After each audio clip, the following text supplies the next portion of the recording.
Dan Brown's novel, The Da Vinci Code, is a publishing phenomenon, the kind that comes along perhaps once in a generation. But unlike other successful novels, this book has spawned as much criticism as critical acclaim. A murder mystery that revolves around the origins of Christianity, The Da Vinci Code is enlightening to some, disturbing to others. In the author's own words, these are topics that resonate at a deep, deep spiritual level. And indeed they do. But unlike other novelists, Dan Brown insists that the portrayals of the topics in his book are factual. Could it be, as one of the characters in the book states, almost everything our fathers taught us about Christ is false? Is it a fact that there was a conspiracy by early church fathers to cover up the true teachings of Christ? Did the followers of Jesus really believe him to be a mortal prophet? And was his divinity simply invented for the convenience of a 4th century Roman emperor? Do the works of Leonardo da Vinci hide cleverly coded information that somehow proves Jesus was married to Mary Magdalen? Are there secret organizations that were formed hundreds of years ago still functioning in the world around us? Did Leonardo da Vinci, Sir Isaac Newton, Botticelli, and other luminaries have a hand in protecting these secrets from being destroyed by the church? Has Dan Brown uncovered verifiable truths? Or has he simply discovered a clever way to sell a novel? Prepare yourself for a journey into the world of classical art, religion, mystery, and adventure as Breaking the Da Vinci Code investigates these and many other highly controversial questions raised by this confusing offering of fact and fiction.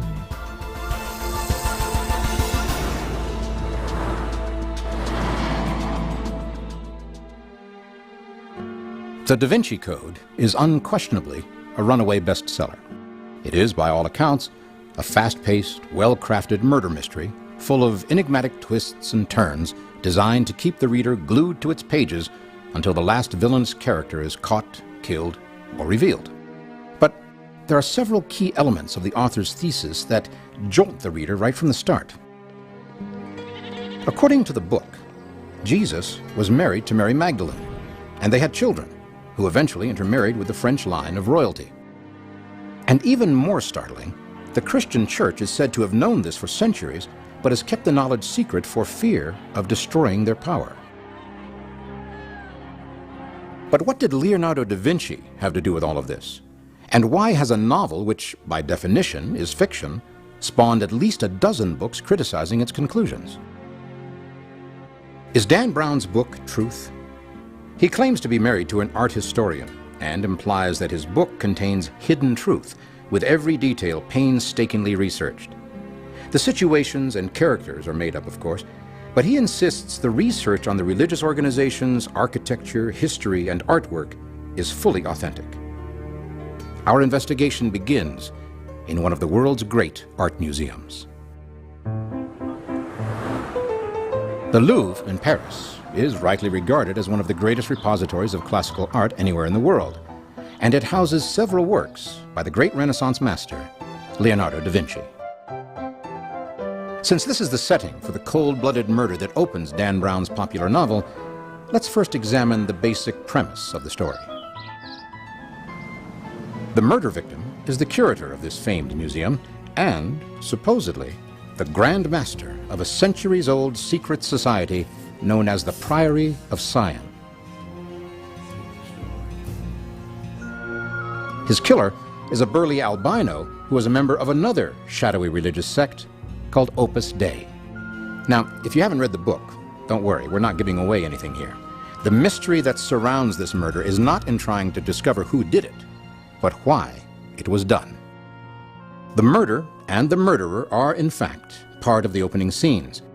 But the victim lives just long enough to leave a set of enigmatic clues in the form of complex codes that the hero, Robert Langdon, an expert symbologist, and Sophie Neveu, the victim's granddaughter and a professional cryptographer, must figure out. The urgency of solving the riddle is enhanced when Langdon becomes the prime suspect in the murder.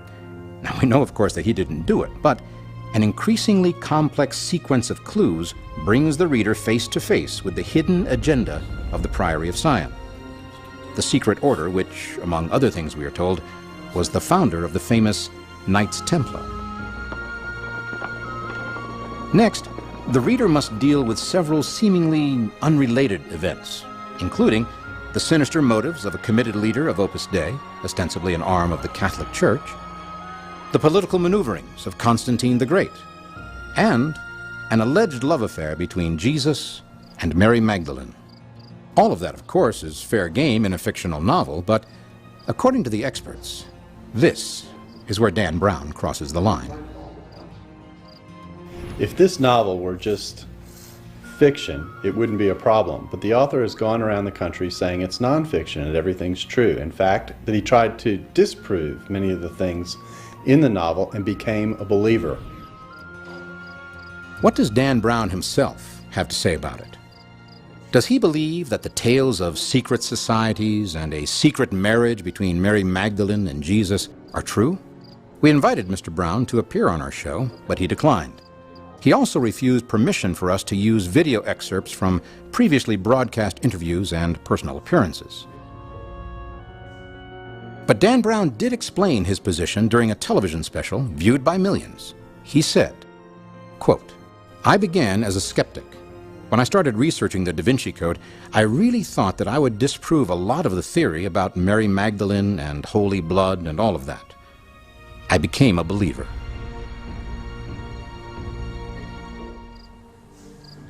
But a believer in what? The marriage of Jesus to Mary Magdalene? The machinations of Opus Dei? The dark workings of the Priory of Sion?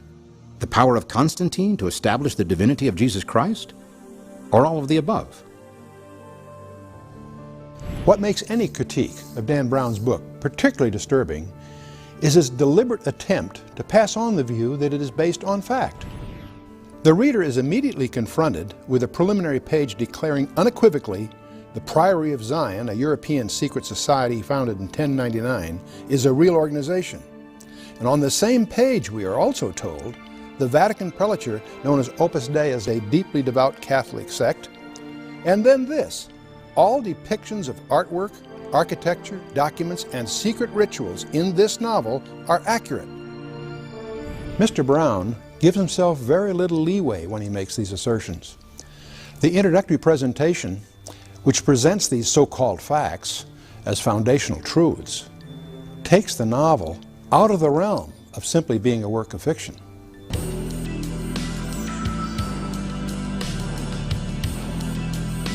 Brown's assertions of fact are central to our investigation of his work, along with the reasons he gives to justify those assertions. Now, that being the case, let's examine each of them in detail. First, the Priory of Sion.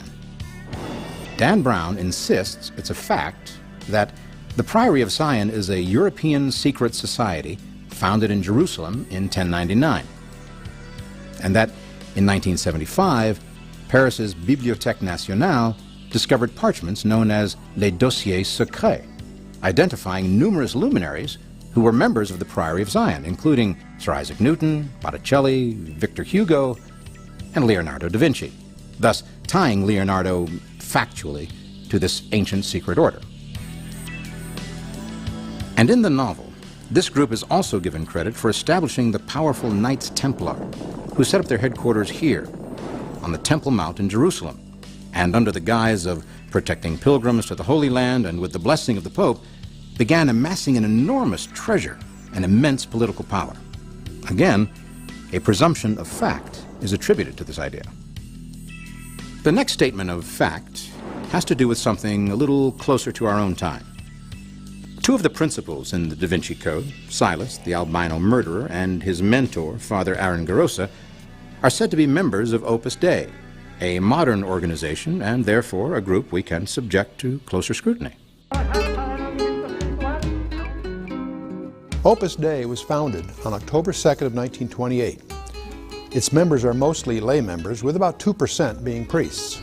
Opus Dei is Latin for work of God, and it boasts about 80,000 members in 60 countries. Opus Dei has its headquarters in Rome, and in 1982, Pope John Paul II elected the organization to a personal prelature, and on October 6, 2002, it canonized its founder, Jose Maria Escriva. And there is, in fact, a Opus Dei building at 243 Lexington Avenue in New York. In this statement, Brown only establishes that there is indeed an Opus Dei building in New York. But the book takes his characterization much further. Does its very existence prove Brown's thesis that it is somehow connected to dark and nefarious activities? For that matter, is Opus Dei a secret society? Are there monks that hide in darkened rooms and flail themselves in sordid rituals? Is there a bishop of Opus Dei? And has the prelature been disassociated from the church? Were les dossiers secrets really discovered? And if so, were they authentic? We'll see if we can discover the answer to these questions. And we'll see if we can determine if the final statement of fact, boldly stated in the front of the book, which says, all descriptions of artwork, architecture, documents, and secret rituals in this novel are accurate, is itself accurate.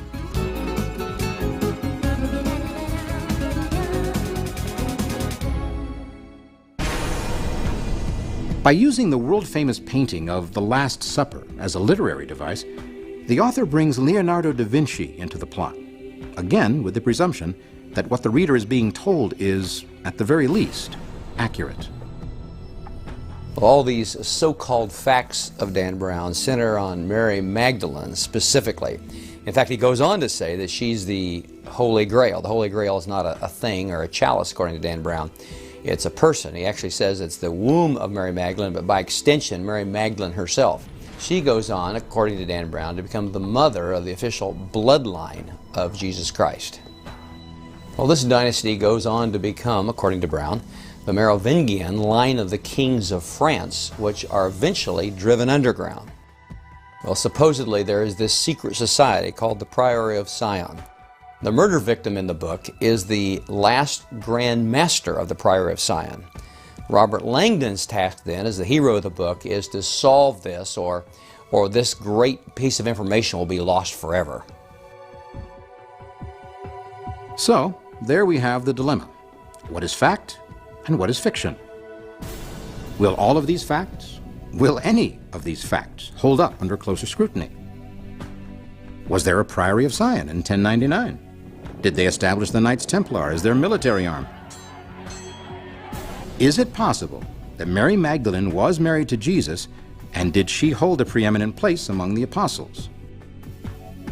And does this painting, Leonardo da Vinci's famous The Last Supper, hold a secret code that proves the Mary Magdalene theory?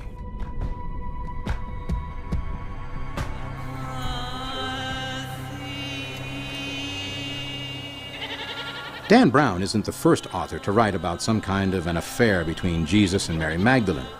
In fact, much of the information in Brown's book parallels the information in the 1983 publication Holy Blood, Holy Grail. The authors of this book, which they claim is a non-fictional study of religious history, have recently filed a breach of copyright lawsuit in Great Britain against the publishers of Brown's book, claiming theft of intellectual property. And another author, Louis Perdue, thinks the facts in the Da Vinci Code are much too close to the fiction he wrote in his two books, The Da Vinci Legacy, also published in 1983, and The Daughter of God, published in 2000. When I first read the Da Vinci Code, it wasn't the massive similarities that truly bothered me, but what I found was there were mistakes that I'm the only person who made were replicated in the Da Vinci Code. For example, when I wrote the Da Vinci Legacy, I made a mistake and wrote that Leonardo's Codex Leicester was written on parchment, but the only other place on the planet that appears is in Brown's Da Vinci Code. And there are other things. For example, I have female spiritual characters that the heroine is related to just as Brown does. In both the Da Vinci Legacy and the Da Vinci Code, the fourth art expert of his type is murdered. He leaves his last message written in his own blood, on his own body, and in both books, they take place on page 35. And there are other things. In both books, a murdered curator leaves a unique gold key to the heroine inside a wood-painted work of art which refers to a holy woman. This gold key, which turns no lock, leads to a Zurich bank safe deposit box containing yet another container locked by a combination and containing very important secrets. If I hadn't written The Da Vinci Legacy 20 years before the Da Vinci Code came out, I would have thought I got all my ideas from Brown. For his part, Brown says he's never heard of Louis Perdue, nor had any knowledge of his work. In any event, since the Da Vinci Code is not simply based on some actual event or series of events, rather the story develops out of these so-called facts, these facts become extremely critical to the integrity of the book, especially when the characters, all of them unquestionably fictitious, move through the story revealing secrets that other historians, art experts, and scientists have apparently, according to Brown, been hiding from the world. If the book is fact, doesn't it bring into question the integrity of these noted experts?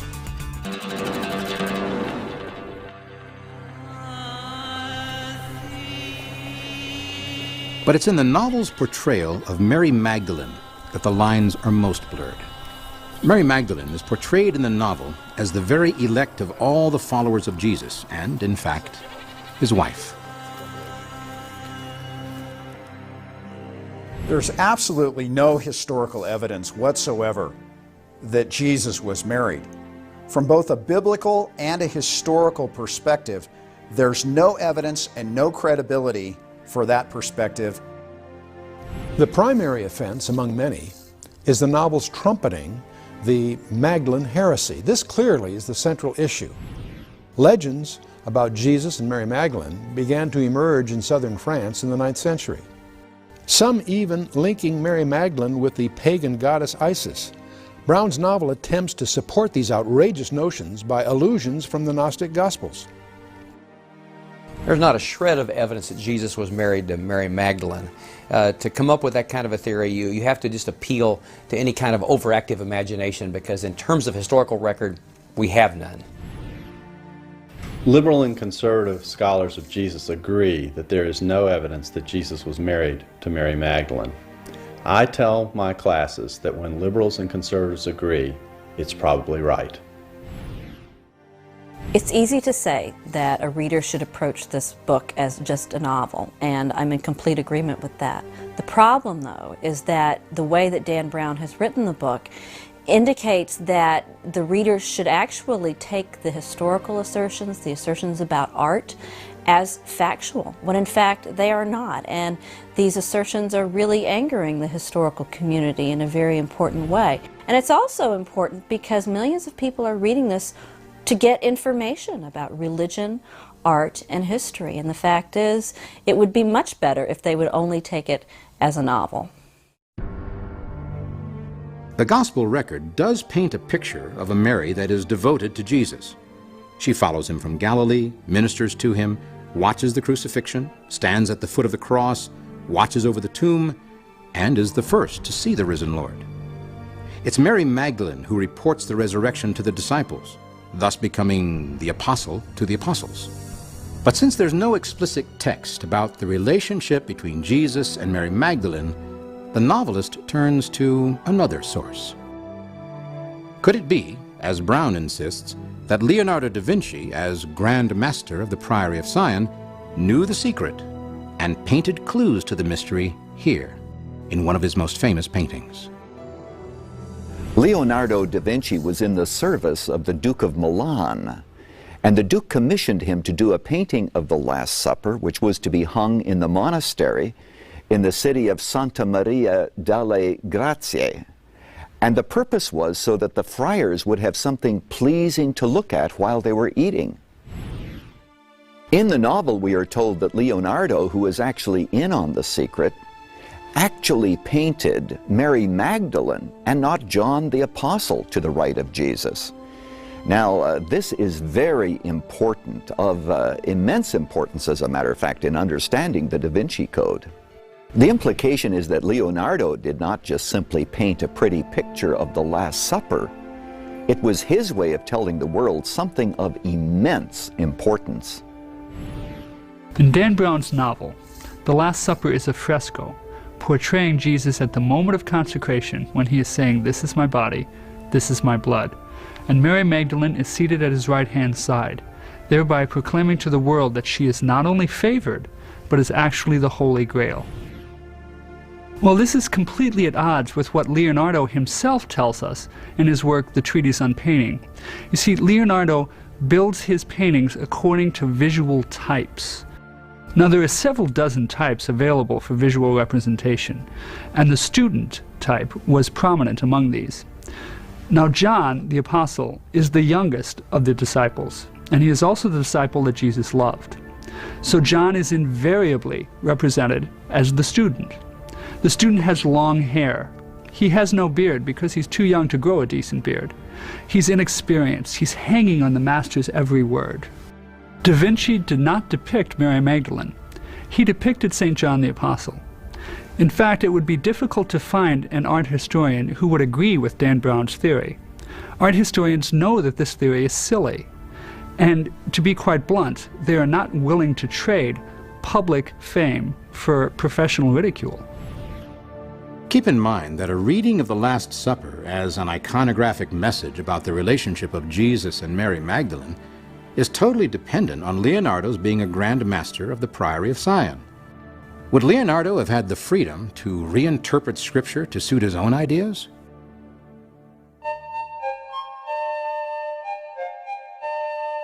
During the Renaissance, an artist would be given a commission, and within that commission he would be given a lot of free rein, but also he would have specific guidelines that he would have to follow, and we can presume that Leonardo followed those guidelines.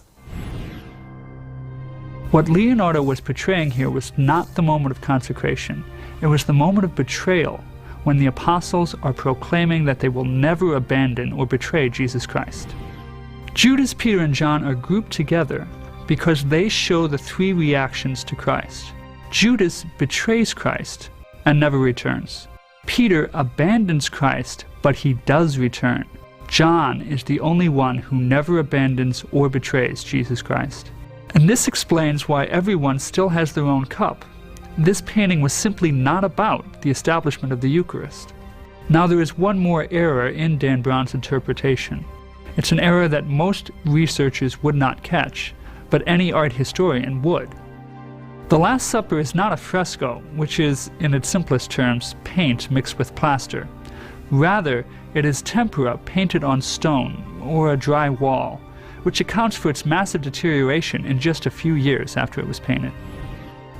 After many attempts to restore and save the Last Supper, it is almost certain that nothing of what Leonardo originally put on that wall is still there. But why go to such great lengths to place Mary Magdalene in the painting if modern scholarship regards the idea as silly? Just who is Mary Magdalene, and why is she so important to the Da Vinci Code? At a literary luncheon shortly after the release of the book, Brown explained that it was a college professor who first made him aware of Mary Magdalene's appearance in the Last Supper. According to Brown, the professor told him, "If you look on the right hand of Jesus, there is the Holy Grail, and her name is Mary Magdalene." For centuries, the Grail legend has centered around the cup of the Last Supper, the sacramental cup containing the wine Jesus referred to as his blood. The search for this cup, or Holy Grail, is believed by many to be the source of the legend of King Arthur and the Knights of the Round Table. So how does Mary Magdalene become the Holy Grail?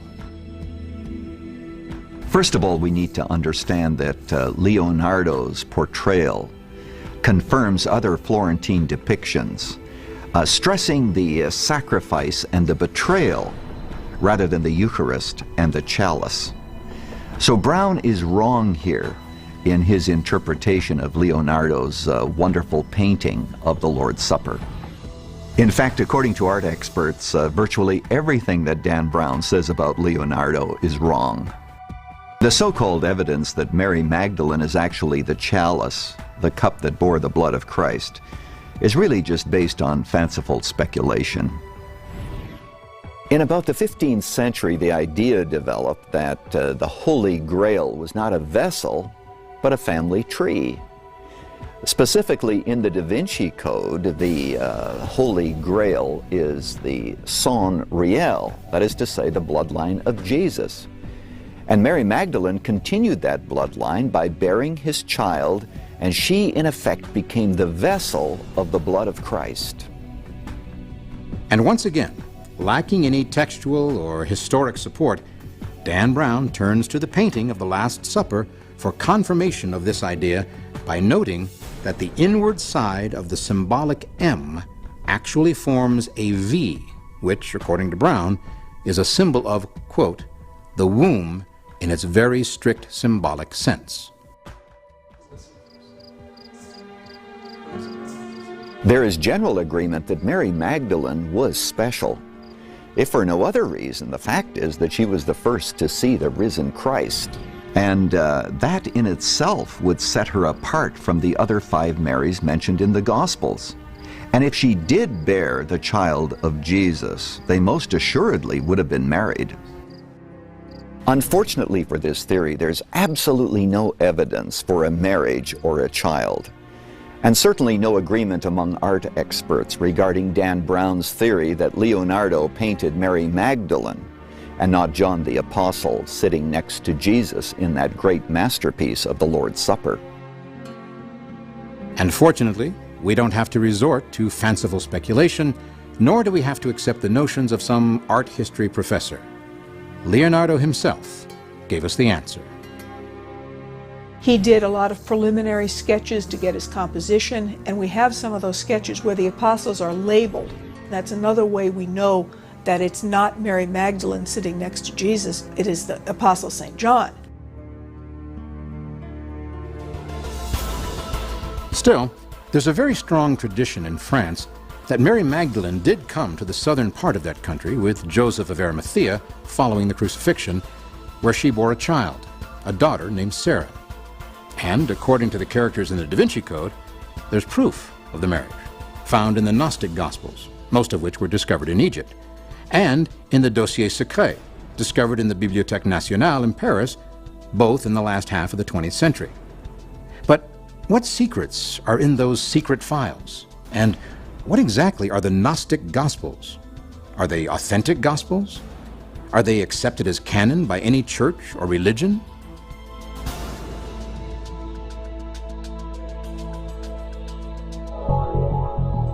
As a murder mystery, there is something quite different at work in the Da Vinci Code.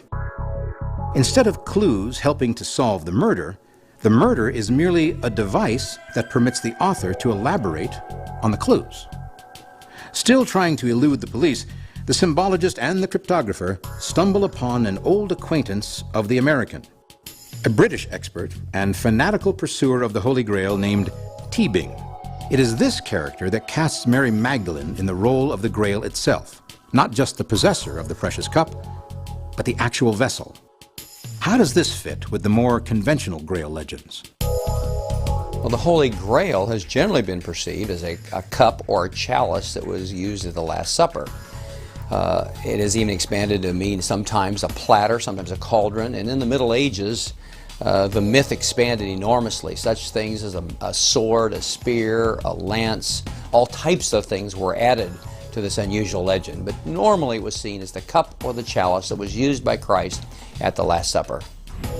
What Dan Brown does is add a whole new dimension. He changes the whole concept of the Holy Grail from some item or some object to the person of Mary Magdalene specifically. And to try to bolster that, he begins to draw from the Gnostic Gospels.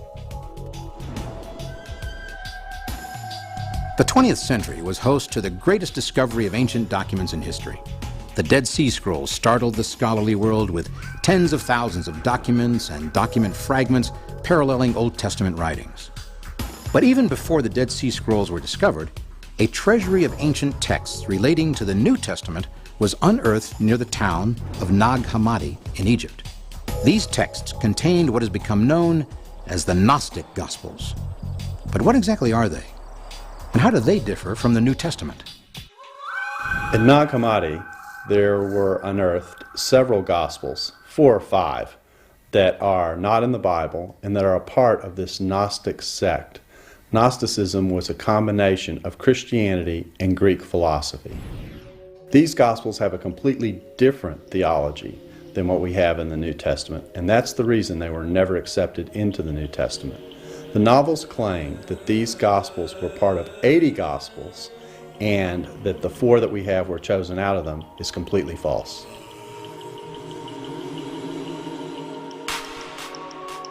Gnosticism acquired its name from the Greek term for knowledge, gnosis, and there is, in fact, a Gnostic Bible available at many bookstores. Among its contents can be found the Gospels, discovered near Nag Hammadi in Egypt. Here we have to call some of the characters of the Da Vinci Code into account, because we're told that in concealing the truth about the marriage of Jesus Christ to Mary Magdalene, according to Brown, the Church has engaged in, quote, the greatest cover-up in human history. It is the Gnostic Gospels that supposedly provide the evidence.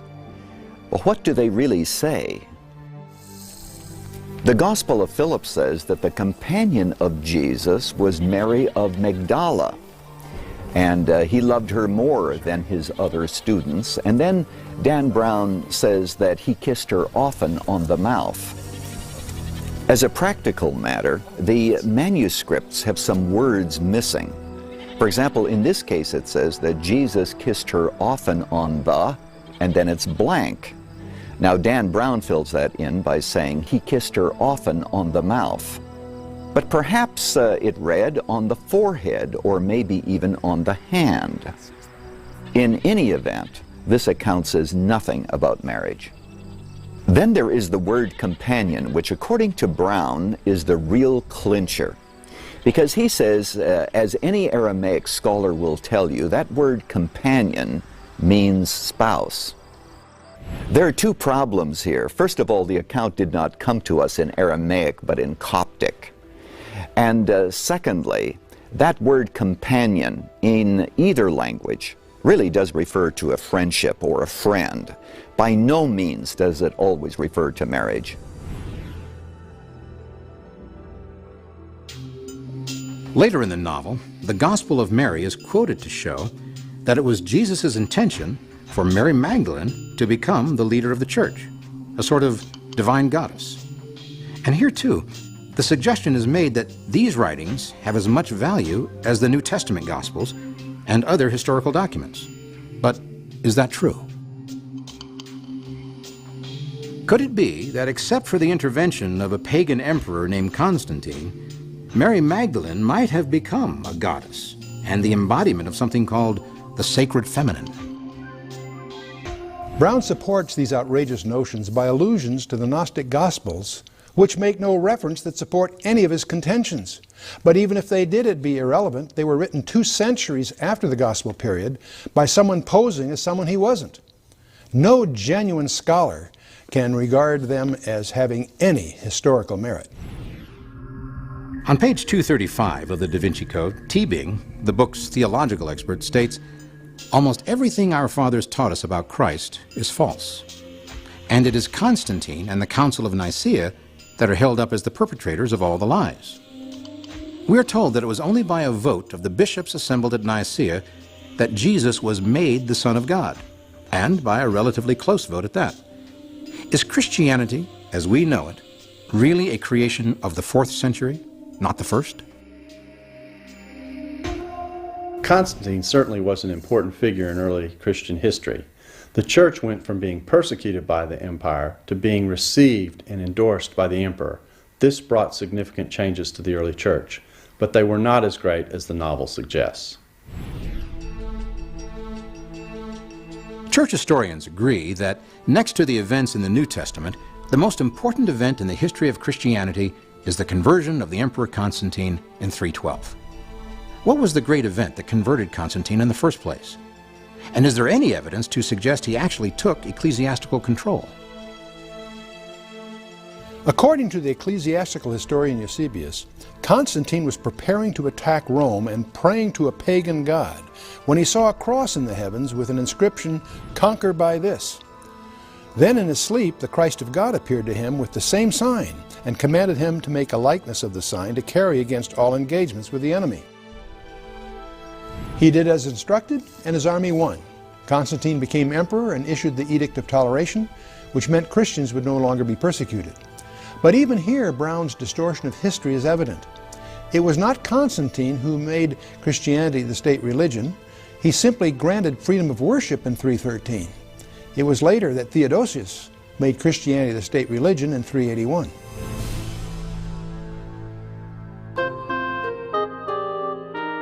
Within a few years, doctrinal disputes began tearing the kingdom apart.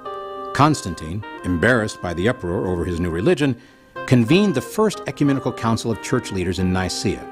Over 300 bishops met and, among other things, developed what became known as the Nicene Creed.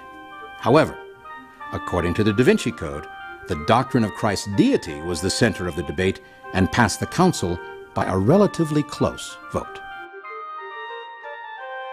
The statement by Dan Brown that this passed only by a very close vote is pure fiction.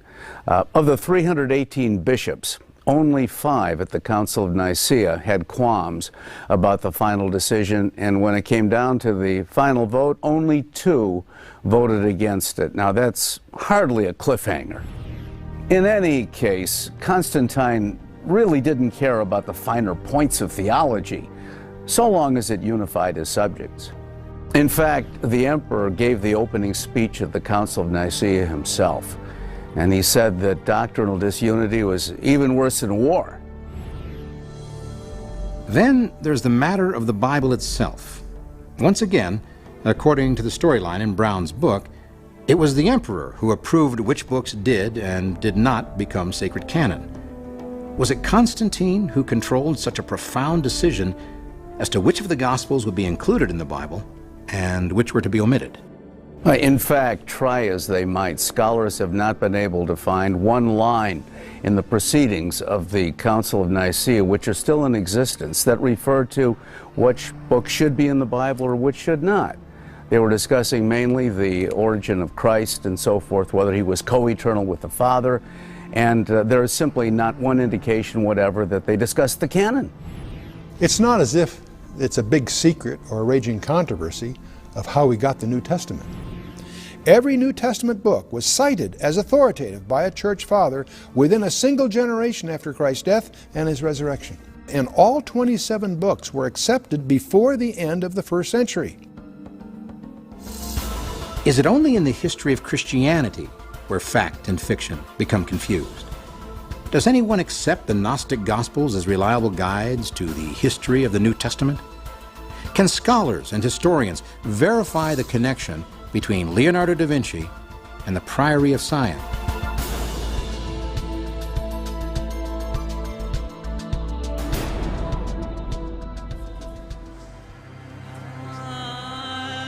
To this point, the Da Vinci Code leaves the reader with a rather tortured view of the first 300 years of Christianity.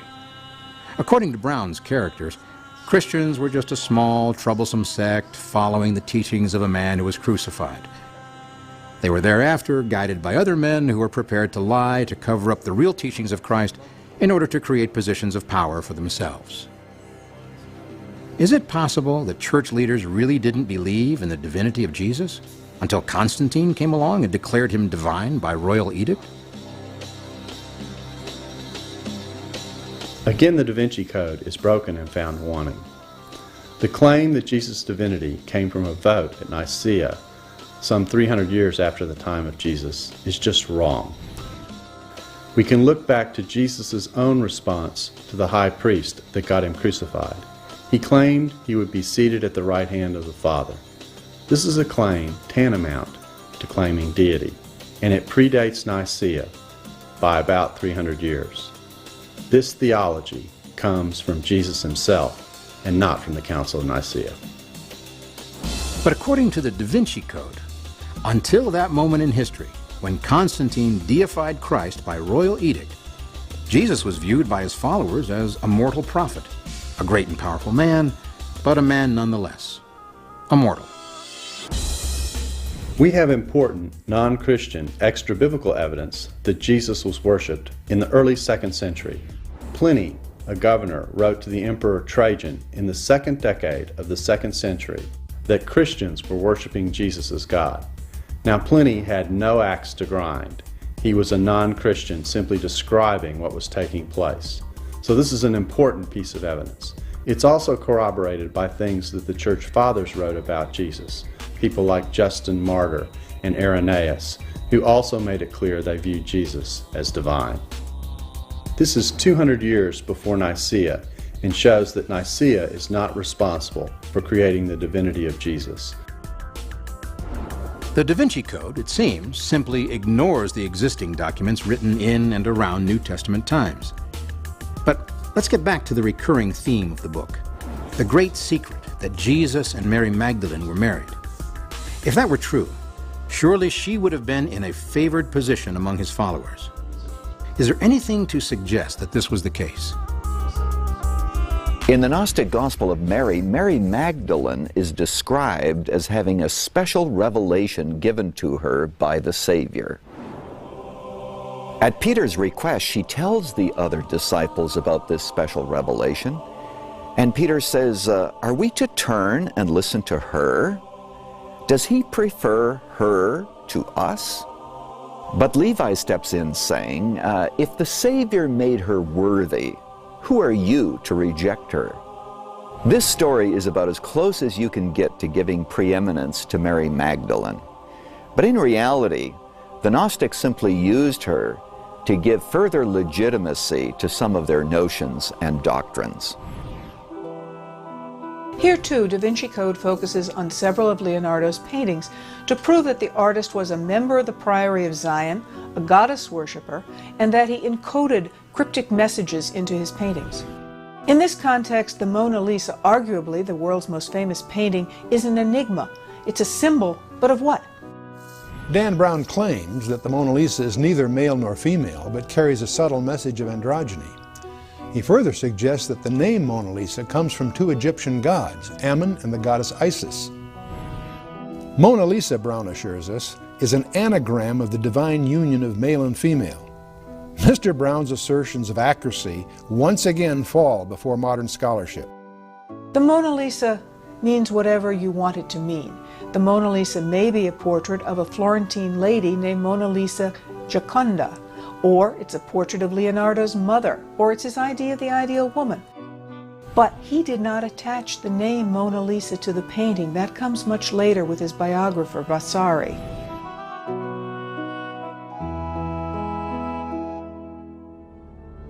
The entire association of Leonardo da Vinci with what many scholars are calling religious heresies is predicated upon his being another in a long line of grand masters of the Priory of Zion. Another fact the reader is urged to accept. Sir Isaac Newton is also said to be a member of the Priory, but according to scholars, historians, and theologians, there's no evidence of either Leonardo da Vinci or Newton being involved with any secret religious organization. Isaac Newton left thousands of pages behind which we have today, many of them dealing with the subject of religion. And he was looking in the Bible for some sort of code, but why in all these writings is there no mention whatever of any Da Vinci type code or any hint of the Priory of Zion? According to Dan Brown, the Priory of Zion was founded in 1099 by the King of France and eventually developed a military arm, starting with 9 knights originally and then expanding eventually to what's known as the Knights Templar.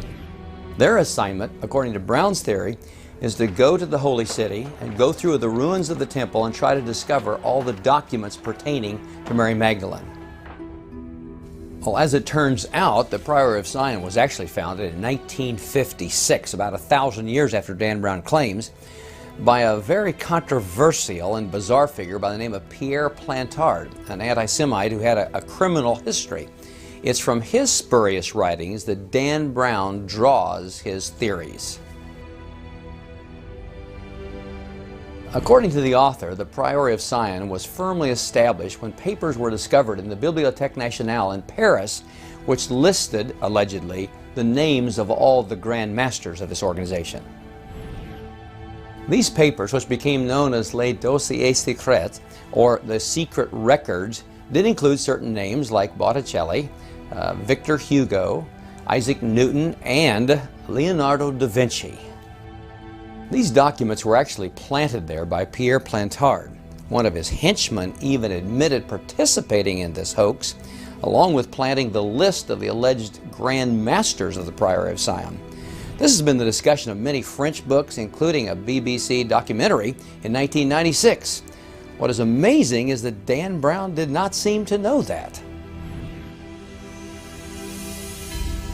But if there is no Priory of Sion, at least in the sense described in Dan Brown's book, what about Opus Dei? What do we know of this secret society? They are not a secret organization as Brown makes them out, and they certainly do not have hulking albino assassins, and they are most particularly not monks. They're all lay people. Opus Dei is a legitimate, chartered organization of the Roman Catholic Church. It was founded by Saint José María Escrivá in the 1940s in Spain. Opus Dei is no more sinister than InterVarsity Fellowship or the Promise Keepers. It's trying to teach people how to live a holier life in the world in their vocation. Historically, there was, however, a very powerful military and ecclesiastical group known as the Knights Templar. Since they couldn't have had anything to do with the Priory of Sion, who were they? And what role did they play? The Knights Templar, of course, are well known. They were a crusading order, and supposedly they were dealing with the quest of the Holy Grail, and they were concerned with the documents, the secret documents testifying to the fact, supposedly, that Jesus married Mary Magdalen and they had a child.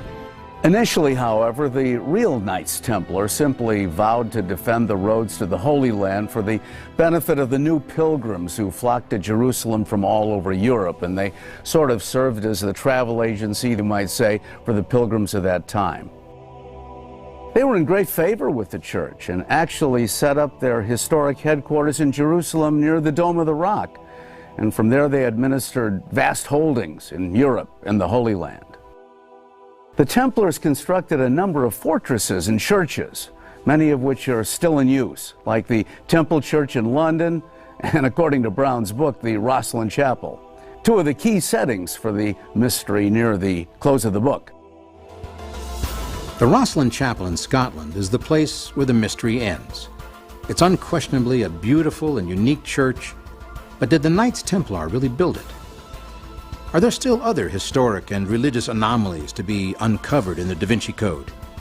With the popularity of the book and the willingness of many readers to accept its claims as fact, has Dan Brown dealt Christianity a damaging blow? Or does his book actually confirm the teachings of the Bible? Here, in the beautiful Rosslyn Chapel in Scotland, the mystery of the Da Vinci Code comes to an end with the discovery of a six-pointed star surreptitiously embedded in the floor of the chapel. Once again, that fact turns out to be something less than factual. Welcome to Rosslyn Chapel. The chapel was founded in 1446 by Sir William Sinclair. Dan Brown tells us that Rosslyn Chapel was founded and built by the Knights Templar, but this isn't true. The Knights Templar have nothing to do with Rosslyn Chapel. Dan Brown tells us that there's a six-pointed star worn into the floor at Rosslyn Chapel. This would be known as the Star of David or Solomon's Seal. Now this star would actually be very large. He says that it's worn between some of the most important things in the chapel, including the apprentice pillar over there. It would run right down here, right across there. Now, you don't usually get to look under the carpets at Rosslyn, but we thought we'd let you have a little look. As you can see, there is no sign of a six-pointed star or any pathways. This was completely invented by Dan Brown.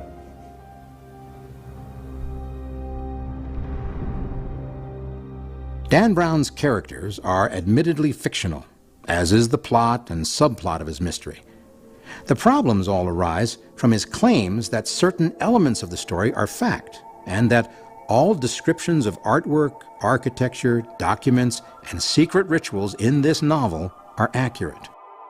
The constraints of time make it impossible to deal with anything other than the main themes of the book in any length, but many of his more obscure claims deserve consideration as well. The matter of architecture, for example. The Da Vinci Code's excursion into Gothic architecture claims that the Knights Templar designed female sexual symbolism into the great cathedrals to honor goddess worship. But that's nonsense. The typical Gothic cathedral is rectangular or cross-shaped. It is not shaped like a womb. And its design is derived from Roman public buildings, not from pagan temples. There's an implausible scene at the beginning of the Da Vinci Code which shows you how far Dan Brown is removed from reality. Sophie, the heroine, who is the granddaughter of the murder victim, yanks Leonardo's Madonna of the Rocks off the wall, slews it around, and holds it as a shield, knowing that the policeman will not fire at the valuable painting. The problem with this is that the painting is very large in a massive wooden frame. Brown tells you that it's 5 feet high. He tells you twice that it's 5 feet high, but it's actually 6.5 feet high. There's no way in that massive frame weighing between 250 and 300 pounds that this could be maneuvered. To take it a step further, Brown also tells his readers that nuns at the Confraternity of the Immaculate Conception had commissioned the painting and specified its details. Small problem. The confraternity was composed of men, entirely of men, most of them laymen. Biblical scholars, historians, researchers, artisans, and architects have been aware of the Magdalen mythology for many years. Why the sudden popularity? Perhaps being tucked away in the fictional history of a novel makes it more difficult to examine, and therefore more difficult to refute. Detailing all of the errors, misrepresentations, deceptions, distortions, and outright falsehoods in the Da Vinci Code makes one wonder if his purpose in writing this novel in the first place was not just an exercise in bashing the church. Why load up an otherwise highly entertaining novel with the statements and assertions that anger a vast segment of the audience? Unless, of course, that was his intention to begin with. If that was Brown's intention, he has certainly succeeded. Here are a few more items from the book that seem to have enraged various scholars the most. The early Jewish tradition involved ritualistic sex, in the temple no less. Early Jews believed that the Holy of Holies in Solomon's temple housed not only God, but also his powerful female equal Shekinah. This atrocious claim is really based on fantasy rather than fact. Nothing was more foundational to Judaism than the belief in one God and only one, and he did not have a female counterpart. As a matter of fact, the idea of attaching sexuality to deity was so abhorrent to the Hebrews that the language doesn't even have a word for goddess. The Jewish Tetragrammaton, Yahweh, the sacred name of God, in fact derived from Jehovah, an androgynous physical union between the masculine Yah and the pre-Hebraic name for Eve, Hava. That is false in its entirety. Yahweh was the original name for God, which reflects the Hebrew verb to be. But since tradition forbid the verbal pronunciation of the name, rabbis in the 16th century pronounced the consonants Yad-He, Vad-He with the vowels of Adonai, or Lord, resulting in Jehovah. This all has nothing to do with any androgynous union. The Bible has evolved through countless translations, additions, and revisions. History has never had a definitive version of the book. This is totally misleading. The only changes that have ever taken place in the Bible throughout the centuries are an ever more faithful rendering and translation of the original Hebrew and the original Greek of the New Testament, without any additions to the text. In fact, there are scribes who devoted their entire life to the preservation of the originals, copying them, preserving them, letter by letter. Fortunately for historians, some of the Gospels that Constantine attempted to eradicate managed to survive. The Dead Sea Scrolls were found in the 1950s, hidden in a cave near Qumran in the Judean desert. So here we have three serious errors in just 3 lines. Constantine, for example, had nothing to do with the eradication of the gospel, or the confirming of the gospels for that matter. Secondly, the Dead Sea Scrolls were discovered in 1947, not in the 1950s. And thirdly, the Dead Sea Scrolls have nothing to do with the gospels or anything about the life of Christ. These are bizarre errors when you consider the fact that it's claimed that the book was meticulously researched. Virtually every claim relating to Christianity in Dan Brown's book has been challenged at some level. But it is Leonardo da Vinci who suffers most, since he is portrayed as the main perpetrator of these stories through the secret manipulation of his art. Is there any possibility that this was the focus of his work after all? Leonardo himself was not interested in the occult. He made fun of alchemy. He perhaps had doubts about religion at times because the church was very corrupt in his day, which is the 15th and 16th centuries. But he did not abandon Christianity. At the end of his life, he received the last sacraments of the church and he made arrangements for a proper Christian funeral. In Leonardo's will, dictated before witnesses, the artist commends his soul to Almighty God, not the goddess, to the Blessed Virgin Mary, not Mary Magdalen, and to Saint Michael and all the saints and angels in paradise. That hardly sounds like a man with an affinity for goddesses. Halfway through the book, all this terrible misinformation begins. Now, I'm not trying to say this isn't a fun read. Of course it's a fun read, but that's the problem. The poison is carefully included in a very delicious morsel, and that makes it really almost diabolical. It is, in fact, one of the most badly researched pieces of writing I have ever encountered in my life. The problem with Dan Brown's writing is it's a blend of a little bit of fact and a whole lot of fiction in such a way that the reader can't sort out which is which.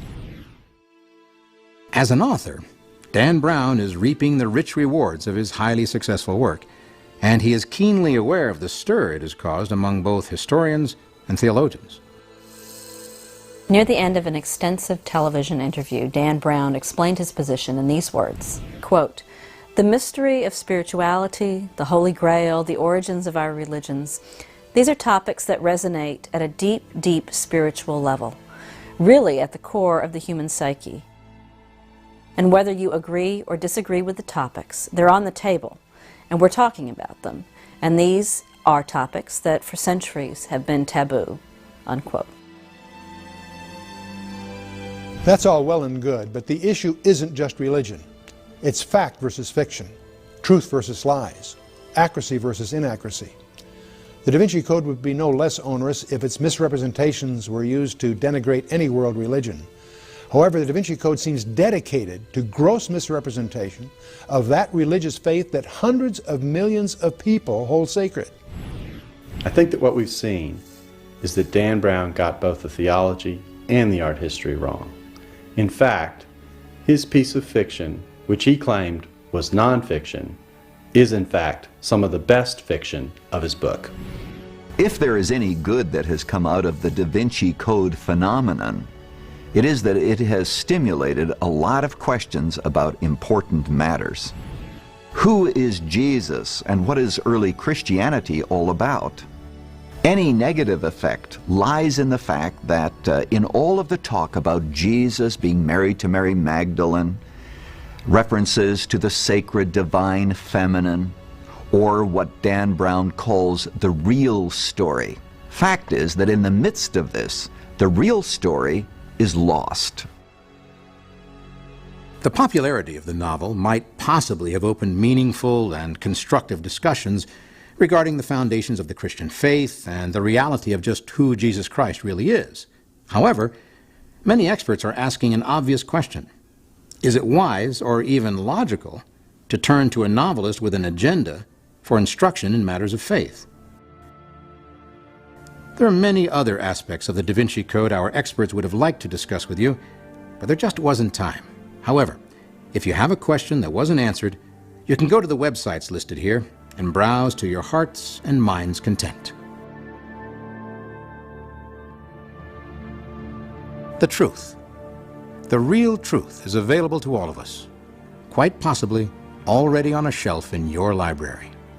As for the Da Vinci Code, it should be read and enjoyed for what it is, a compelling work of fiction.